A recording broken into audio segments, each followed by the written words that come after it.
Pikiran sederhananya Kajet seperti ini. Dia menjual ITMG senilai 118,6 miliar untuk membeli PTBA 208 miliar. Artinya ya uang itu yang digunakan membeli dengan memanfaatkan haircutnya PTBA yang 75%. Jadi uang 118,6 miliar kali 175% itu sekitar 207,5 miliar atau sekitar 208 miliaran. Artinya nambah pun cuma sedikit, dan itu kalau untuk pertaruhan dalam jangka setahun mati setahun dia banyak menangnya. Itu kata kuncinya.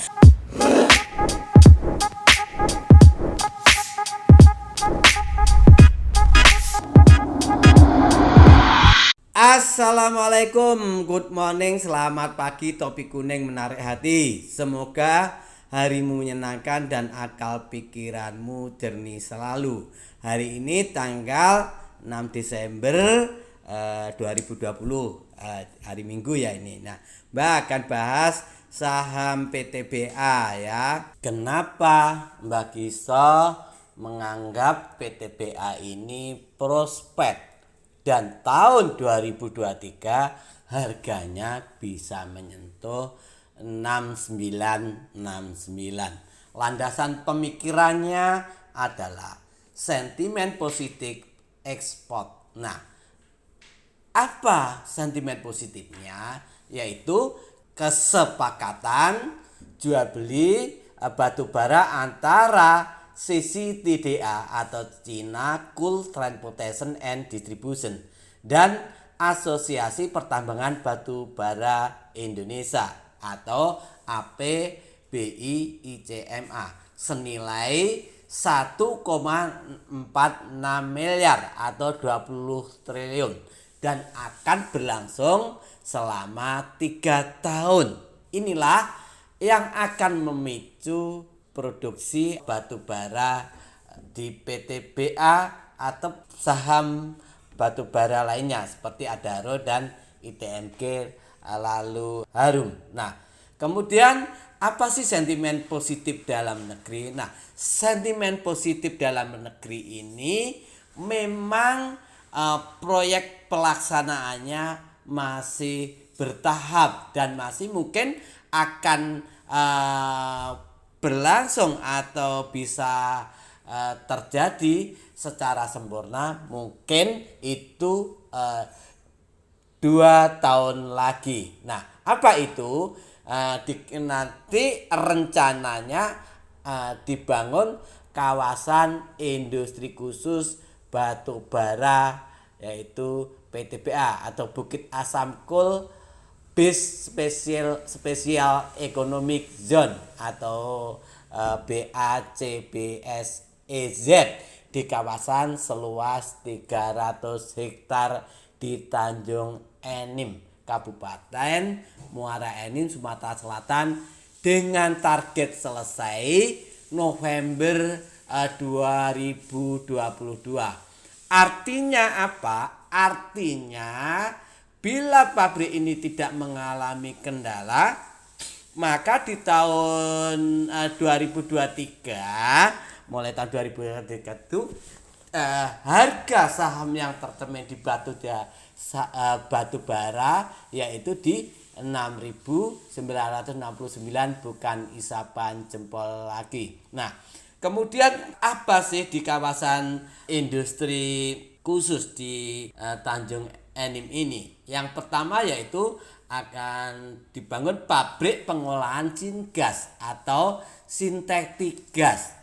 Apa itu? Mengubah batu bara menjadi dimethyl ether atau DME untuk menghasilkan LPG. Nah, bekerja sama dengan PT Pertamina dan Air Product and Chemical Incorporation sebagai investor dengan nilai investasi 2,1 miliar US dollar. Nah, pabrik gasifikasi batu bara ini akan mengolah 6 juta ton batu bara per tahun untuk diproses menjadi 1,4 juta ton dimetil ether. Nah, target tahun pertama biasanya cuma 400.000 dimetil ether. Nah, tapi secara keseluruhan maka produk targetnya DME yang nanti untuk LPG per tahunnya targetnya adalah 1 juta ton per tahun, dan itu bisa menghemat devisa 8,7 triliun per tahunnya. Nah, hal ini dikuatkan dengan sudah ditetapkannya sebagai proyek strategis nasional atau PSN melalui terbitnya peraturan Presiden atau Perpres nomor 109 tahun 2020 yang ditandatangani oleh Pak Presiden Joko Widodo tanggal 17 November 2020 lalu. Nah, lalu kemudian tahap selanjutnya apa? Yaitu ada rencana pabrik pengolahan batu bara ke syngas. Kemudian dari sintetik gas ini akan dikonversi atau diolah menjadi urea untuk menghasilkan pupuk yang bekerja sama dengan PT Pupuk Sriwijaya. Nah, targetnya yaitu 500.000 ton urea per tahun. Itu yang kedua. Dan yang ketiga adalah pengolahan batu bara menjadi sintetik gas, kemudian diolah lagi menjadi polipropilen sebagai bahan baku plastik yang bekerja sama dengan perusahaannya Pak Prayogo Pangestu atau Chandra Asih.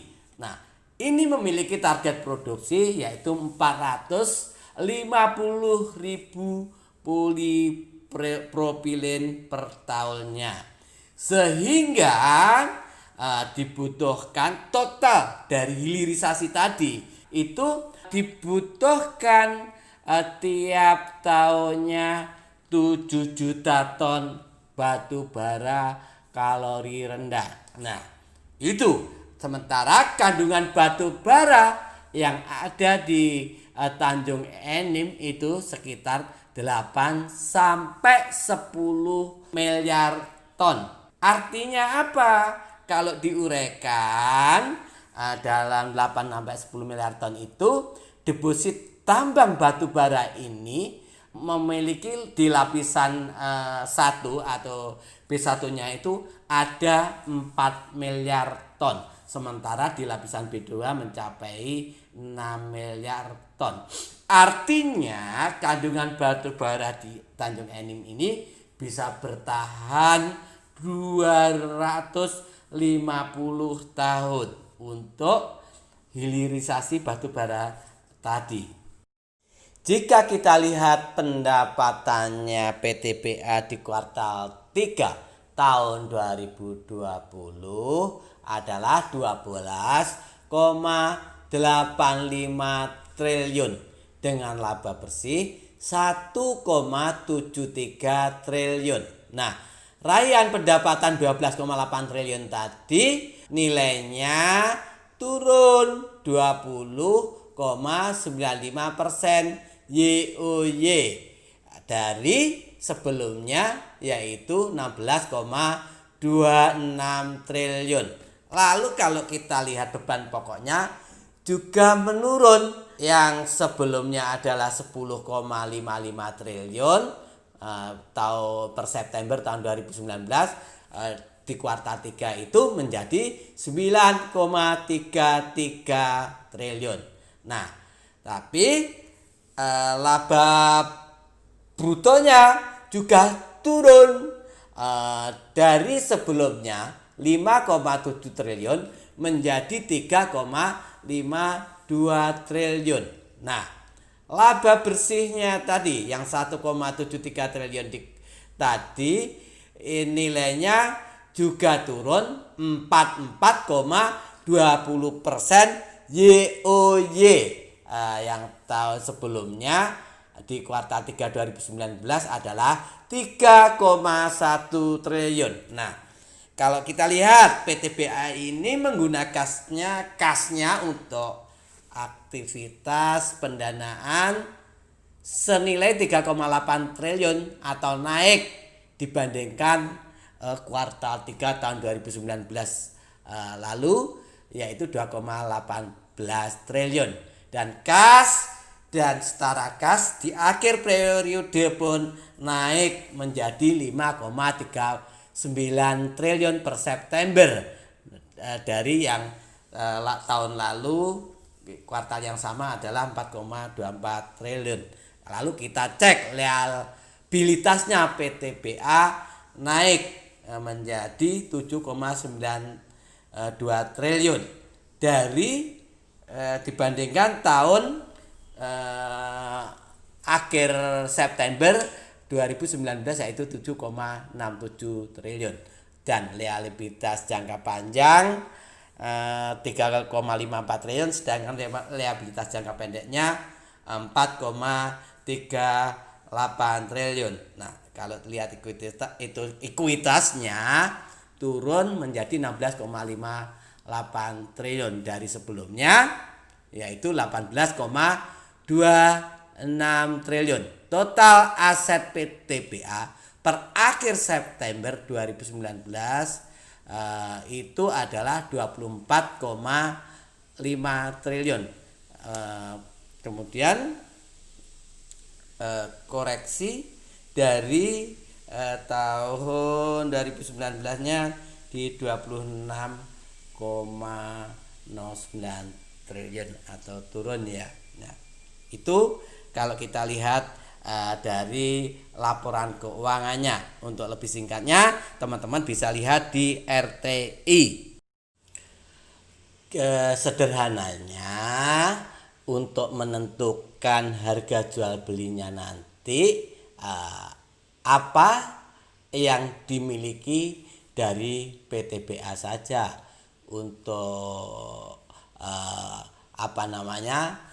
harga batu baranya per metrik ton itu dia jual laku 54,8 US dollar. Sementara untuk biaya atau kosnya per metrik ton itu sebesar 41,6 dolar. Nah, intinya bagaimana di PTBA ini memiliki kandungan batu bara yang sudah diterbuktikan atau mineable reserves itu sebesar 3 miliar 230 juta ton.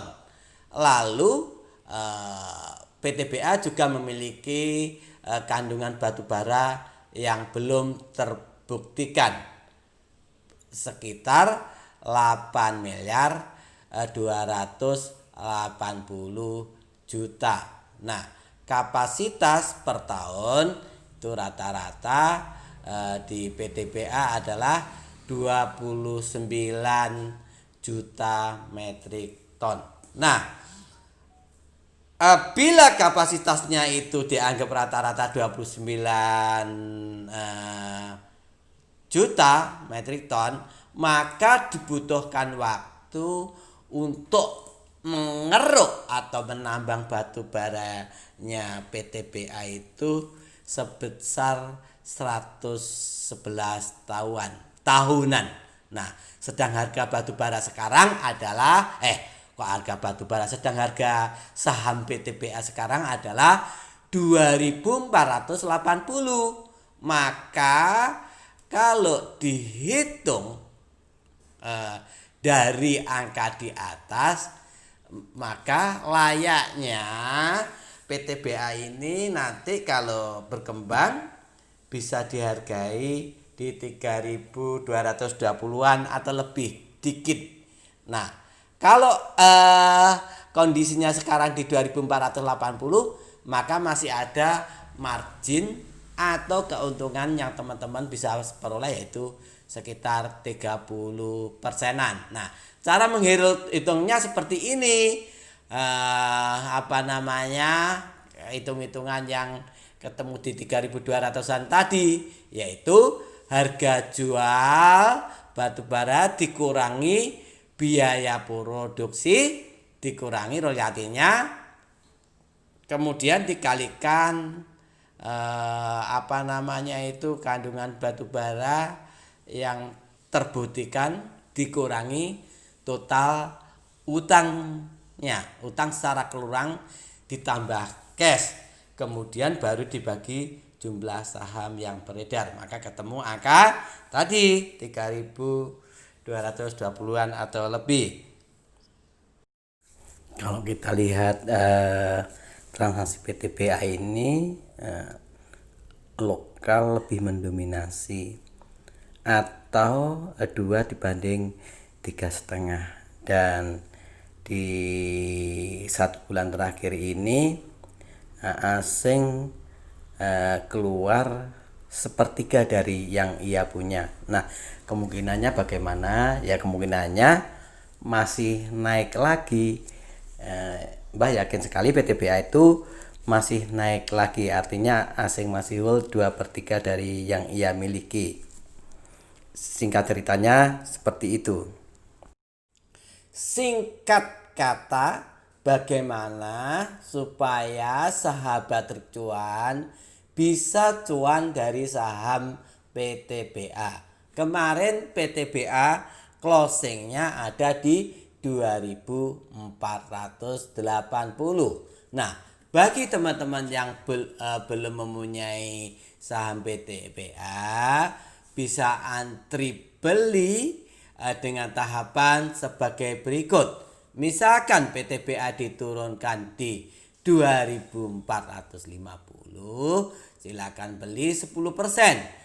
Apabila diturunkan lagi di 2.390, silakan beli 20%.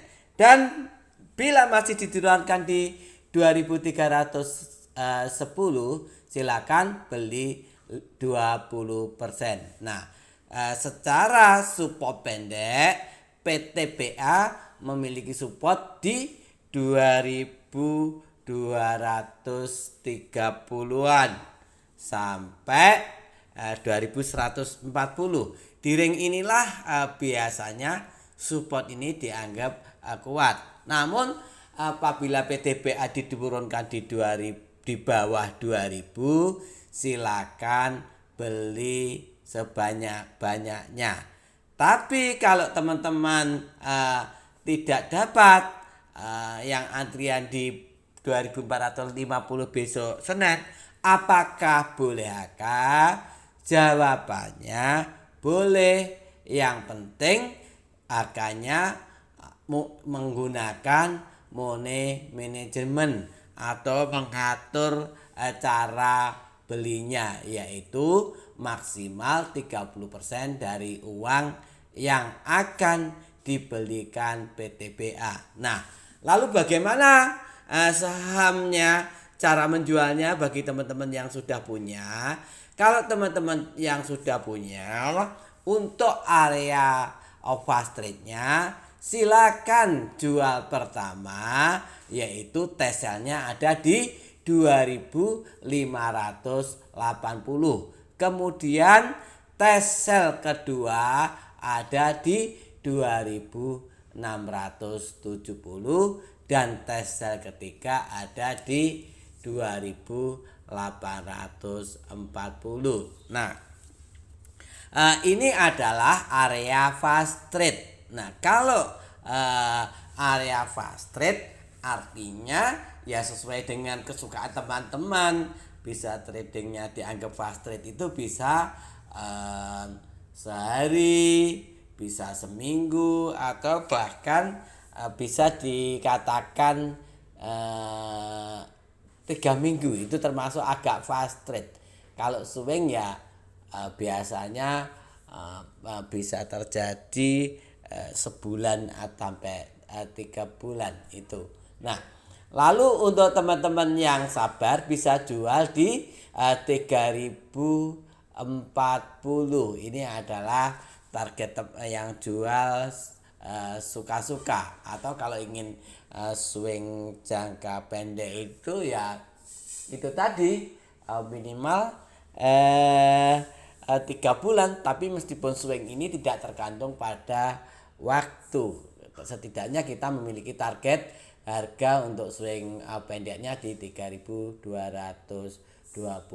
Nah, kalau untuk mid term atau swing semi mid term itu targetnya ada di 3.640. Nah, itu semua memiliki landasan pemikiran, sentimen positifnya seperti apa, dan sentimen sebagai pemberatnya apa, dan katalis yang terjadi saat seperti itu sudah Mbak uraikan di atas. Saya Mbah Giso Trik Cuan. Semoga hari-harimu penuh cuan. Sing semangat, jaga mood, berdoa.